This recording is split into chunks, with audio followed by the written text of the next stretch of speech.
Ya pemirsa, terima kasih Anda masih terus menyaksikan Breaking News Berita 1 TV, dan saat ini sidang pembacaan putusan dari MKD sedang diskors untuk sholat maghrib masih akan dilanjutkan pada pukul 19.30 nanti. Masih ada 2 orang yang akan menyatakan pendapat etiknya tentang apa yang harus sanksi apa yang harus diberikan kepada Ketua DPR Setia Novanto. Saat ini saya sudah bersama pengamat politik Ikrar Nusa Bakti dan juga pakar hukum tata negara Dwi Putra Nugraha. Selamat malam Pak Ikrar dan juga Mas Dwi.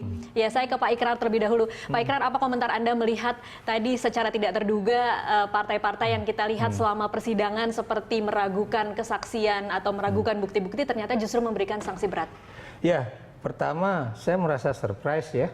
Kenapa demikian? Karena kan di 2 sidang terakhir itu kan tampak jelas bahwa tidak sedikit anggota MKD itu yang balik badan. Ya. Balik badan yang tadinya misalnya sangat ingin supaya ada hukuman buat Setia Novanto, tiba-tiba menjadi orang yang mempertanyakan misalnya keaslian dari rekaman, kemudian juga bertanya kepada Ma'ruf dengan begitu menggebu-gebu ya. Jadi itu, dan kemudian juga kita lihat ketika dengan Pak Luhut juga demikian ya, bahwa pertanyaannya juga tidak terlalu serius dan sebagainya ya.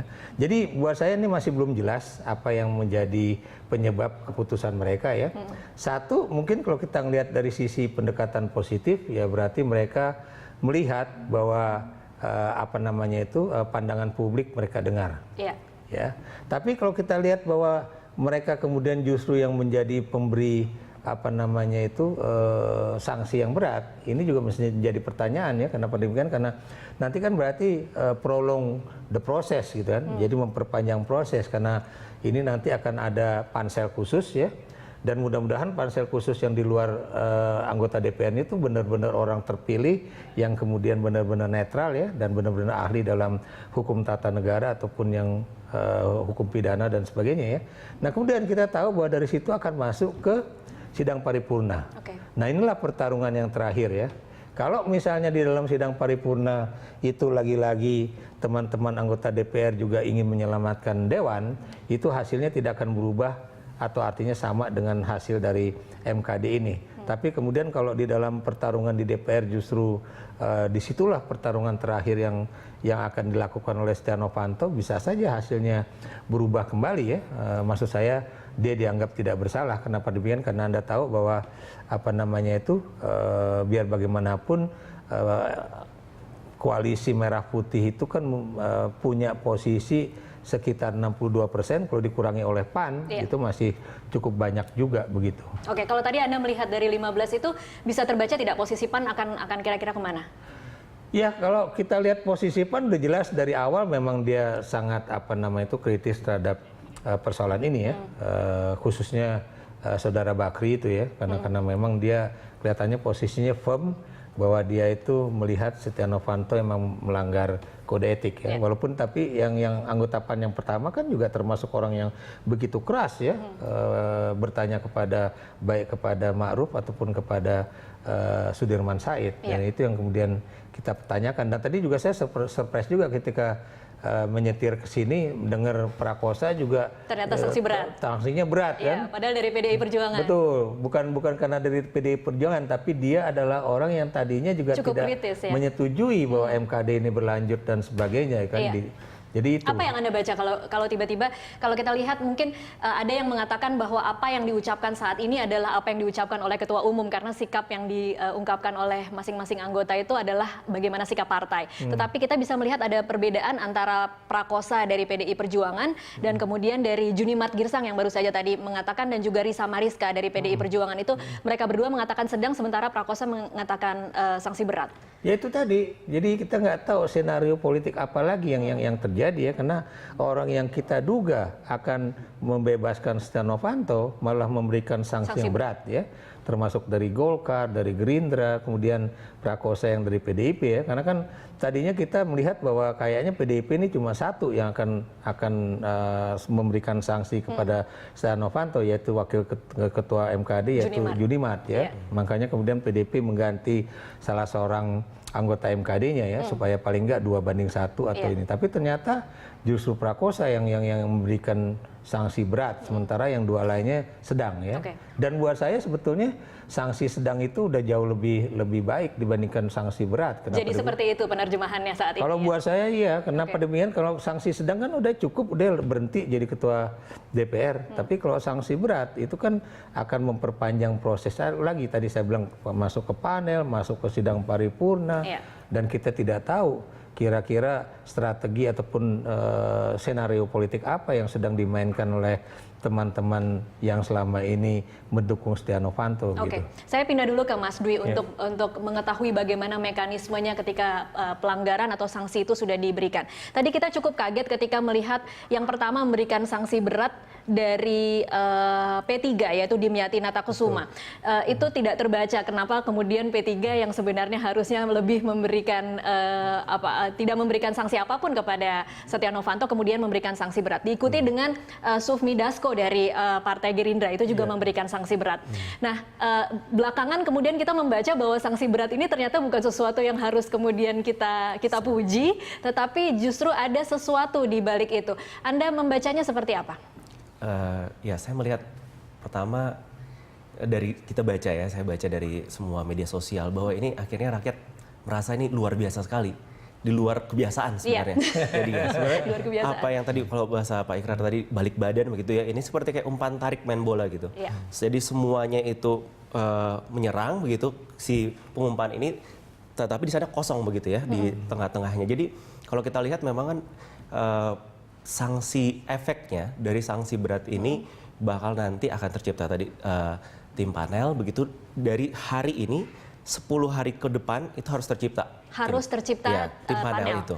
Berapa orang yang harus ada di dalam tim panel ini? Tim panel ini 3 orang dari MKD, 4 dari masyarakat. Oke, bagaimana penunjukan masyarakatnya? Nanti seleksi nanti ada seleksinya dan itu mulai harus mengerti hukum, harus mengerti undang-undang dasar gitu ya, minimal 40 tahun dan ada syaratnya di dalam. Dan yang menyeleksi itu adalah anggota MKD yang sama? Dari MKD sendiri. Nah, dari 3 MKD ini nanti mereka dari 17 orang akan memilih siapa 3 orang yang akan masuk di dalam tim panel itu. Jadi ada 7 dan mereka akan bersidang selama 30 hari. 30 hari, tetapi di dalam peraturan 2 ini ya, peraturan 2 2015 DPR punya tentang tata beracara MKD itu disebutkan bisa diperpanjang 2 kali. Jadi bisa jadi 90 hari. Bisa jadi 90 hari. Sampai 3 bulan artinya. 3 kali 30 jadi. Iya, jadi kalau kita dihitung-hitung bisa mungkin ini hampir mendekati dengan kalau misalnya pilkada begitu ya, itu hampir bersamaan dengan pengumuman hasil dari MK. Jadi bersamaan. Nah, kalau kita pernyataan bahwa ini sanksi berat bukan kemudian serta-merta menyatakan bahwa ada kesalahan atau memang nanti di panel ini akan ada perdebatan salah atau tidaknya lagi. Di situ justru mainnya di situ. Jadi kalau misalnya bilang ada salah satu komentar yang saya lihat gitu ya, saya baca bahwa ini pintar banget ini MKD. Ya udah akhirnya cuci tangan serahkan pada panel. Jadi kembali lagi ke perdebatan MKD pada awalnya. Nanti panel akan memanggil lagi saksi, memanggil ahli. Itu di situ bakal terjadi perdebatan lagi. Gitu. Ini berarti celah ya dari undang-undang yang ada di peraturan DPR. Ya sebenarnya kalau mau dilihat paradigma pembuatan awalnya yang saya baca begitu sekilas dalam ini, mereka berpikir bahwa sanksi berat ini berbicara terkait dengan anggota yang terkait kasus hukum. Jadi ketika kasus hukum itu kan akhirnya akan panjang, harus dipanggil dulu pengadilan. Jadi dia lihat nanti akan berjalan 2 begitu, hukum dengan etiknya. Sehingga kenapa harus panjang dibuat 30 kali 3 itu. Jadi memang paradigma pertamanya mereka berpikir seperti itu, tidak pernah terpikir kayak ada kasus seperti ini yang hanya tidak membutuhkan. Tapi kemudian ini menjadi celah yang bisa digunakan gitu. Bisa dikatakan seperti itu. Akhirnya makanya kalau kita lihat ini kan cukup mengagetkan gitu. Banyak yang berpikir bahwa berapa poin berapa ini kan akhirnya 17-0 yang jelas bahkan ini terbukti melanggar, cuman sanksinya yang dipermainkan gitu kan. Apakah sedang atau kan berat. Dan kalau kita lihat ini memang ya benar-benar umpan tarik dari KMP begitu untuk memainkan tadi. Pak Ikrar, kalau Anda membacanya saat ini sudah ada yang memberikan sanksi sedang 9 dari 17, kemudian 6 meminta dibawa ke panel dengan embel-embel mengatakan bahwa sanksinya pelanggaran etik berat. Nah, kalau Anda membacanya 2 orang lagi nanti ini akan membawa kemana? Yang 2 orang itu dari partai mana? Karena saya belum dengar yang 2 terakhir. orang lagi Sisanya? Kahar Oh, itu Muzakir, Golkar. dan satu lagi dari PKS. Ya. PKS, Iya. ketuanya berarti kan? Iya, Ketuanya. ketua. Ya, bukan mustahil kemungkinannya dia juga akan memberikan sanksi berat ya. Oke. Bukan mustahil. Bukan mustahil, apalagi Kahar Muzakir kita bisa betul, melihat dari ya, selama ini. apalagi kemudian Golkar yang 2 udah memberikan sanksi berat juga kalau Iya. nggak salah ya. Nah, yang jadi persoalan ini adalah bagaimana nanti yang tadi siapa yang dari MKD 3 orang yang akan dipilih dan 4 orang juga yang dari pihak masyarakat yang akan dipilih. Kenapa demikian? Karena saya tadi agak aneh juga di dalam pembacaan menimbang dan kemudian memutuskan dan sebagainya ya. Misalnya ada yang mengatakan bahwa buktinya itu kan belum tentu benar dan sebagainya legal gitu lah ya. Kemudian dari segi legalitas, kemudian dari segala macam-macam. Tiba-tiba keputusannya kok berat, bukan? Iya. Ini menjadi suatu hal yang buat saya agak aneh aja gitu. Dan itu tadi yang kita harus pantau kemudian adalah bagaimana pemilihan 3 orang dari MKD itu dan kemudian 4 orang dari unsur masyarakat itu.